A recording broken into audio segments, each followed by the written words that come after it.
And now we're on Daf Nun Aleph Amid Beis.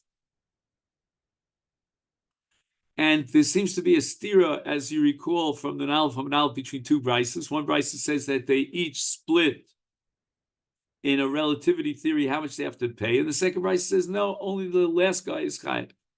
Lema, shall we say that this stira between the two brises is really Rebbe, or Rebbe v'Harabana, that the brisa that we brought, that if someone digs another 10 tefachim, then he has to share in the responsibility. That reflects the sheet of Rebbe, who holds that if Reuven dug 9 and Shimon did 10th, then Shimon pays together with Reuven. However, the bris that says the Achron is chayav, the Rishon is potter, that's the Rabbanan who hold that ish means one and not two. And the Gemara rejects it. Amar Zvid Hava Rabbanan. Both brisos reflect the sheet of the Rabbanan against Rebbe, and there's no contradiction. Ad kan lo kami Rabbanan. When did the Rabbanan say the Achron is chayav and not the Rishon? That's Ella Heicha Delo Ovid Kamma Shir Misa, where the first person who dug only made it 9 tefachim and it's not Roy Lamisa. The second guy, Shimon, he dug the extra 10th tefachim, made it Roy Lamisa. Aval Heicha, the Ovid Kamma Shir Misa, if the first one dug 10 tefachim, is Hafilu Rabbanan Modu de Kulo Chayavin. Even someone else who digs beyond the 10 tefachim, we don't apply the principle of Silek Meiser Rishon. They all will partner in the chiyuv. Now the Gemara asks a kash on Rav Zvid.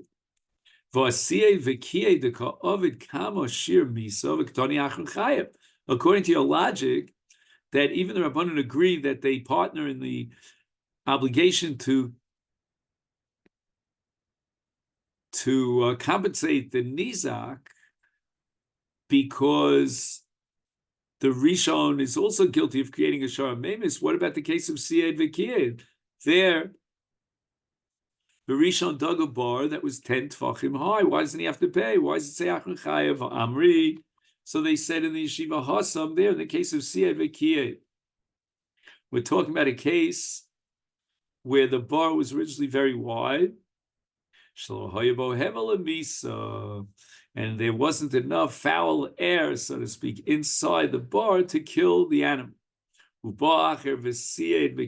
therefore, he reduced the width of the bar by plastering the walls, the sides of the bar inside. Hosef ba'hevel misa, he added hevel that could kill a shar that falls in, whereas before he did that, the animal would not die. That's one answer.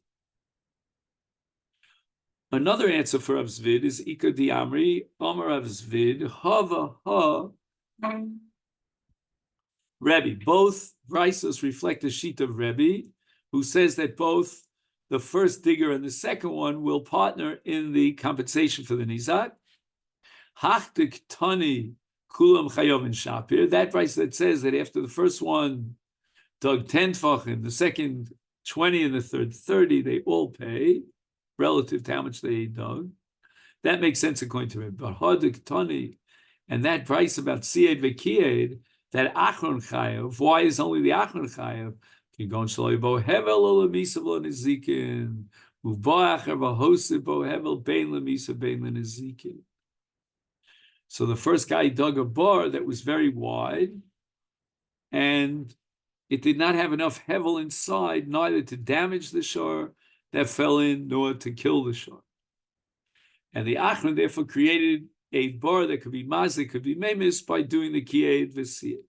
Amar Rava says that if Reuven digs a bar of 9 tefachim, comes along Shimon v'niach even al pi bar, he puts a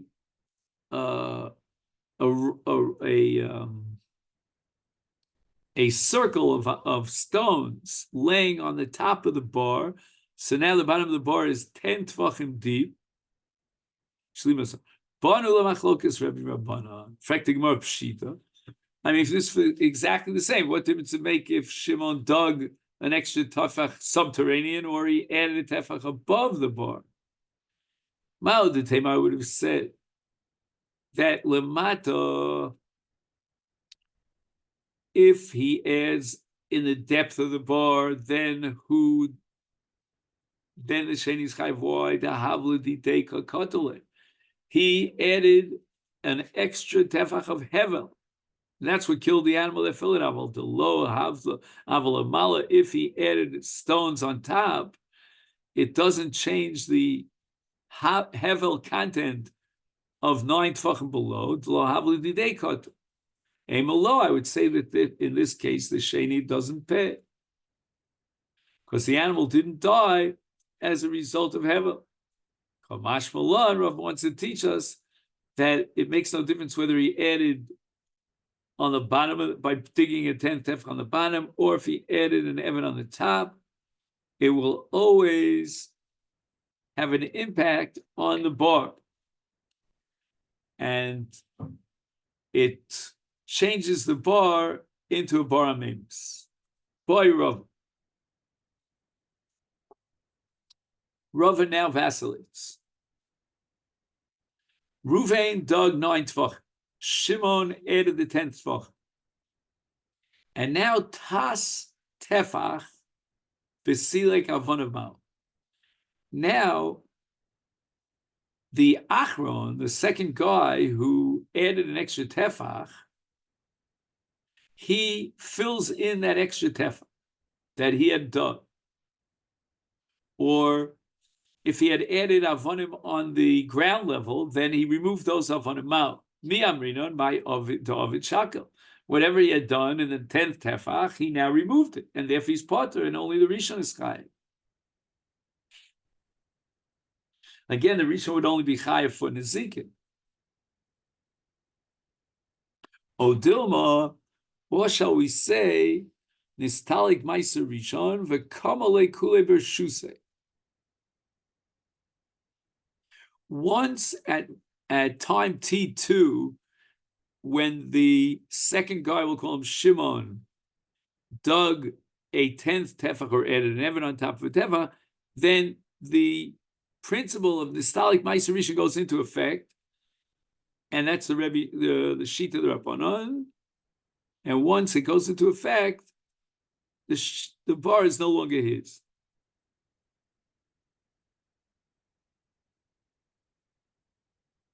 So the Sheni, Shimon, now took over the, so to speak, the halachic legal ownership of the bar. Take Amar Rav Bar Chana, Amar Rav Shmuel Bar Marta, Bar Shmono Mehem Shnei Tfachim Mayim. If you dig a bar of 8 tfachim, and you add 2 tfachim's worth of mayim inside the bar, and an animal fell in and died. Chayev. So Gemara asks my timer, why should we chayev? I mean, the bar is only 8 tfachim deep. And Gemara answers, Kol tefach de maya kitrei di abashadami. Every tefach is worth 2 tfachim. So if you have 2 tfachim of mayim, that's like arba tfachim below mayim. So there's hevel in the bar of more than asar tfachim, and it's a memes, and therefore the chofer is chayim. Iboilu, the Gemara vacillates about a person who dug a bar tisha, who mehem tefach echad mayim. So now he has only 9 tfachim, and 1 tefach of the 9 is filled with mayim out. It's a very shallow, very limited volume of mayim. Less behavla. The mayim don't cause any hevel that would normally be worth equal to shnei tfachim below mayim. O dilma came in the amik tfei is behavla. Since he deepened the bar more than 8 tfachim by adding 2 tfachim of mayim, isbeif havla. He's created him. Another suffix. Bar shiva, umehem shloshet tfachim mayim. So you've got 7 tfachim and then 3 of which are mayim. Mal. Mi amrin came with the nofish mayit fei. Isbe havla.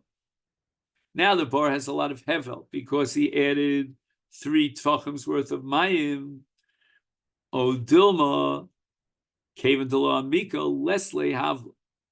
So we say that this bar, which is only 7 tfachim deep, doesn't have hevel.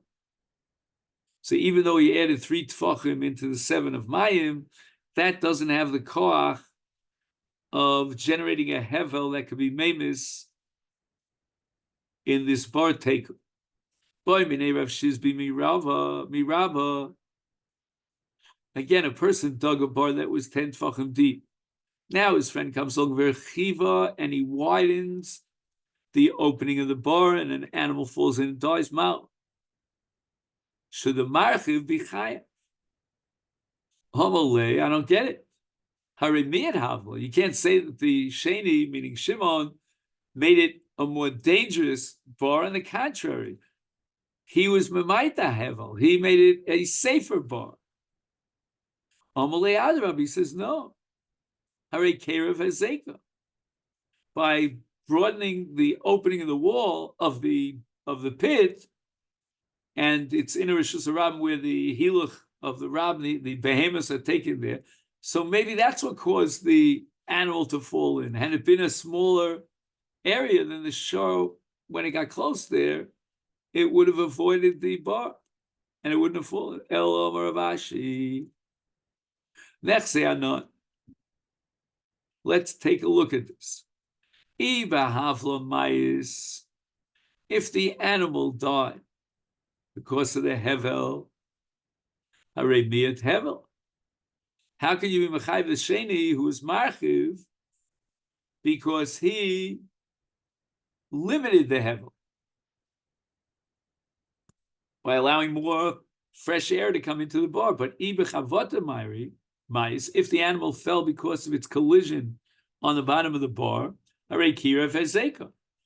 widening the opening of the bar, he made it more feasible or likely that an animal would fall in, and therefore we should be mechayiv him. Ika diamri, according to one alternative version of Rav Ashi, nechse anon, imeahi gisa nafal.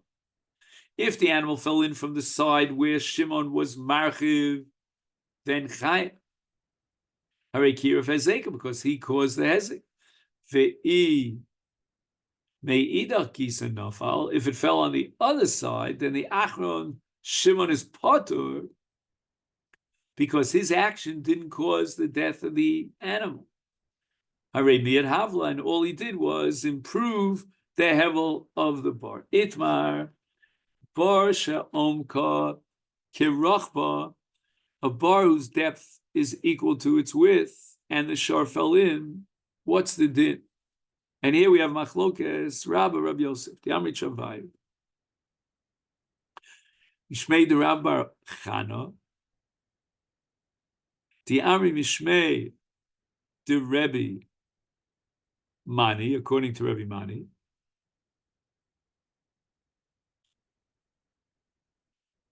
Chad, according to one version, Omar Li Olam Yesh Ba Heaven Ad Shei Rochva Yeser Al Omka.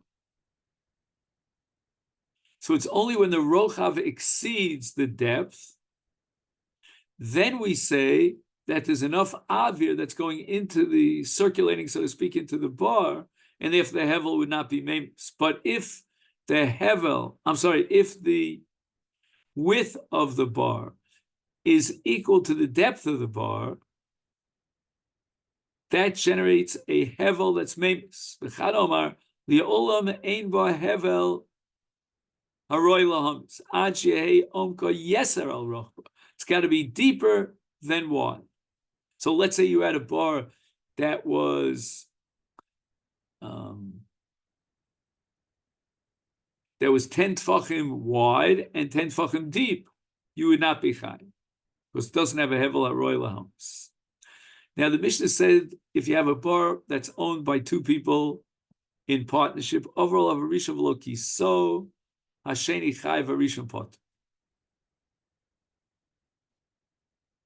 So the rishon used the bar, and instead of covering it up at the end of the day, he left it open. And the sheni, the other partner, when he finished his use of the bar, likewise he failed to cover the bar. And the sheni is chayav.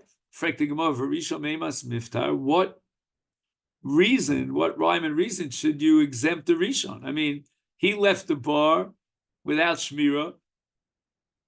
He did not cover the bar. And here once again we have machlokas Rab and Rav Yosef. The Ami Travay Mishmei the Rabbi Bar Chana, the Ami Mishmei the Rav Mani. Chad Omar, according to one opinion, Mishay Nicho Mishtamish. When the first guy, we'll call him Ruvain, was using the bar, and now the second guy, Shimon, picks it up where Ruvain left off, then the obligation of Shmir is on the second guy. But Chad Amar, Shmi Sheyim Sarlo, Dolyo, from the moment that the Rishon passes on to the Sheni, the vessel, the pail that would be used to cover the bar, only in that case is the Rishon Potter. But if he didn't give him the Dli, then even though he left the bar after using it without covering it, Yishneim Chayov, Ketanoim. This machlokes is machlokes Tanoim. The Brisa says, Hamadle, madle means he draws water from a cistern, mayim in a bar, ubachavero, and his partner who owns the bar in partnership, Yom alone, he says to him, Hanach li v'ani lamayim, let me now take over and draw water from the cistern. Pot Tanakama holds that since the Rishon finished using the bar and he left it in the hands of the Sheni, is the Rishon is potter. Rabbi Lezer and Yaakov Omer, no. It's got to be Mishiyim Selo Dolyo. The Rishon is not potter until he transmits to the Sheni the kisui, the covering of the bar. So the Gemara asks, "B'ma'ikol miflagi." What is the nature of the machlok between Rabbi Lezer and Yaakov and the Rabbanon? And the Gemara answers, Rabbi Lezer and Yaakov sover yesh breira, that we can rely on the fact that already by now we can clarify based on the future. So whatever will become clear in the future will retroactively impact on the past. And therefore, in this particular case, from the time of the usage of the bar, they're not really partners. Any moment that one of them uses the bar, it becomes his bar. And therefore, Haimi di day come mali, Haimi di day come mal.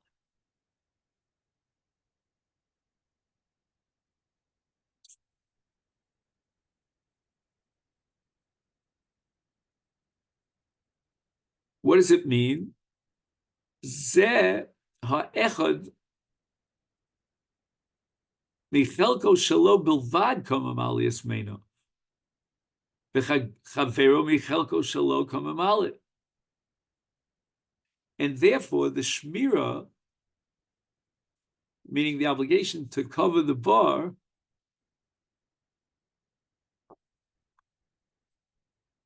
relative to each one of the two shutfim is a separate obligation.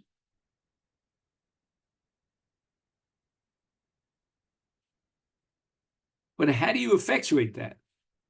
How does the Rishon give over the Shmiras Habar to the Sheni? There's got to be some sort of a Maisa Kinyan, so to speak.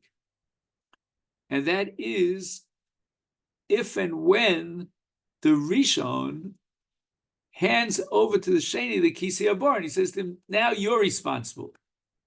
You can use the bar and then cover it when you finish. So when the Sheni receives from the Rishon the Kisei Habar, he takes it upon himself that he's obligated henceforth in the Shmir of the bar. And that is the Svara of Rabbi Eliezer ben Yaakov. Rabbanan Savri ain't brera. We're not going to clarify today based on tomorrow. And now we don't have clarity as to which one of them has made, so to speak, a kinyan on his chelek in the bar, that it becomes like exclusively his bar. But rather we see the bar as if it belongs to both of them together. Each one of them could use it, but each one of them, kol echad memale gam mi chelek chavero v'yesh lo din shoel al oso chelek. V'lachen gam below mesiras dalyo, mi'urega she'inichu rishon l'sheni mishtamish hareu kekol shoel hachayv b'shmiroso. So if you hold ein brera, then again, let me go over this one more time. If you hold yesh brera, and there was no what? There was no transmission of the Kisei Habar, and therefore the Sheni never formally took over the bar.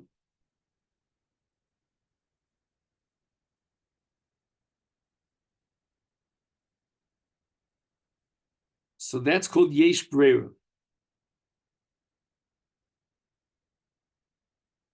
Just 1 second. Gotta make the calculation here. Why is it called yesh brera?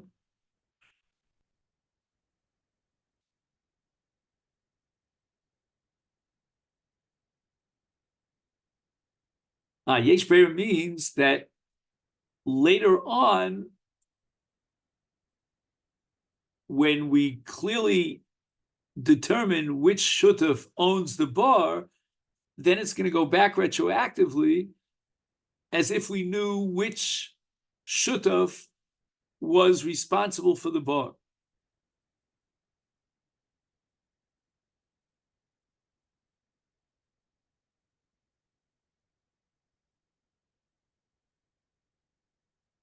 What does it mean? Just 1 second. Haimididei Kamma male v'haimididei Kamma male. Oh, so if you hold yesh brera, then when in the future we figure out who's using the bar, then Lamafreya, he was, so to speak, the owner of the bar. And therefore, since later on the Rishon also used the bar, is therefore yesh brera, and he's also responsible for the bar. Unless again he transmitted the covering of the bar. So Rabbanan now say ein brera, and if that be the case, then now eina mavura lanu b'mei yishtamish kol echad. But you can't say that tomorrow will determine who owns the bar, but rather the bar belongs to both of them together. And each one can use the bar, even that which Ki'ilu belongs to his partner.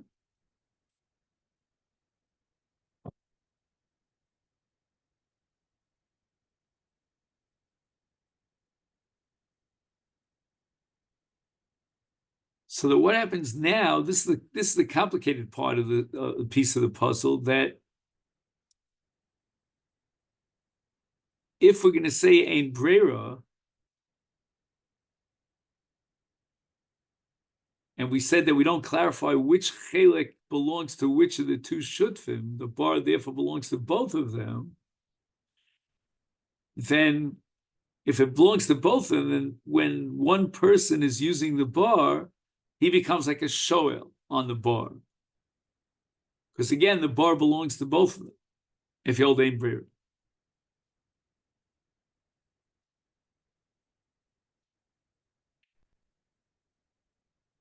So if he has a din, a status of a shoel, on that chelik of the bar, then the very moment that the Rishon gave the bar for use to the Sheni, again, even though he didn't do any formal hakna of giving him the cover,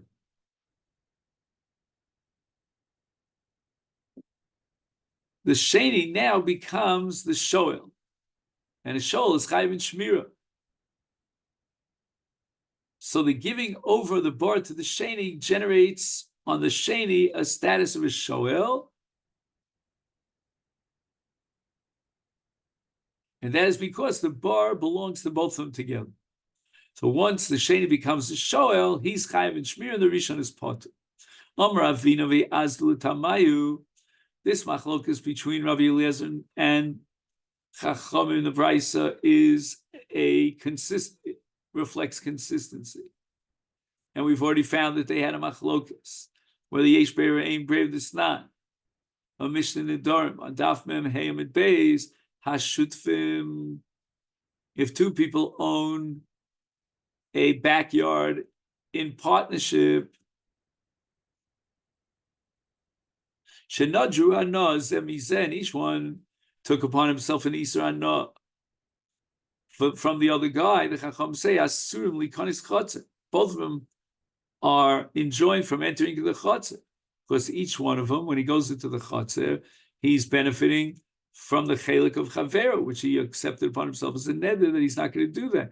Rabbi Lezman Yaakov Omer, Zenich Laso Shalo, Zenich Laso Shalo, because Rabbi Lezman Yaakov holds Yesh Breira. And each one has his own private ownership, which will only be clarified later on when he goes into the Chatzah. V'maikon Miflagi, Rabbi Lezman Yaakov, Sova Yesh Breira, highlight in nafshe oil, highlight in nafshe oil. He's not benefiting from his friend, from his mudar ano. From one and savri ein brera. The chutzner belongs to both of them, and when each one enters into the chutzner, he's nena. He gets benefit from the chelik of chaver, and it's also. What's the formal way of effectuating a kinyan hakna of a bar to someone else? It's the Mesiras Dolio. Dolio, we said, was the covering over the bar. Gemara asks, Sechi Dami, what's this case of Mesiras Dolio? Ive Kaspa, if it's meant to effectuate a kinyan kesef, is Likni Kaspa.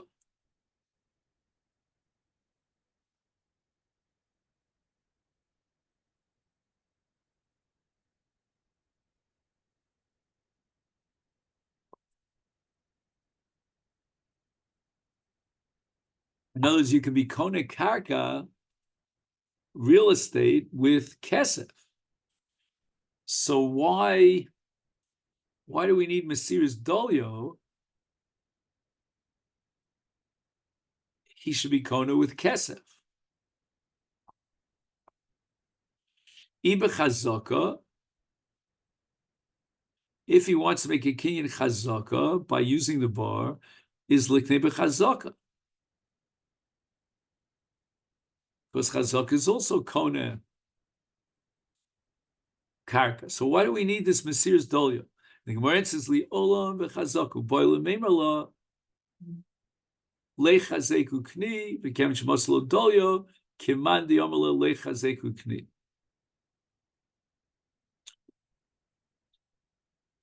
Chazaka can only be operative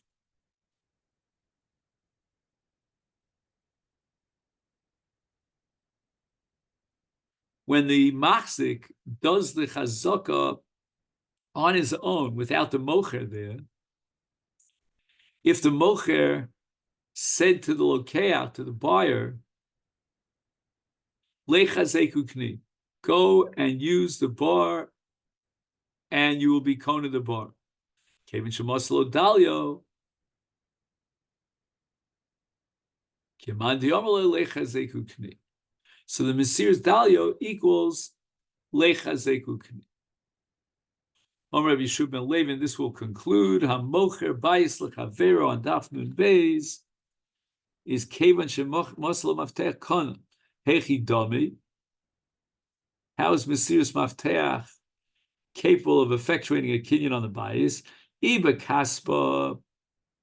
If the mafteach is worth kesef, is looking for kaspa, let him just simply give money.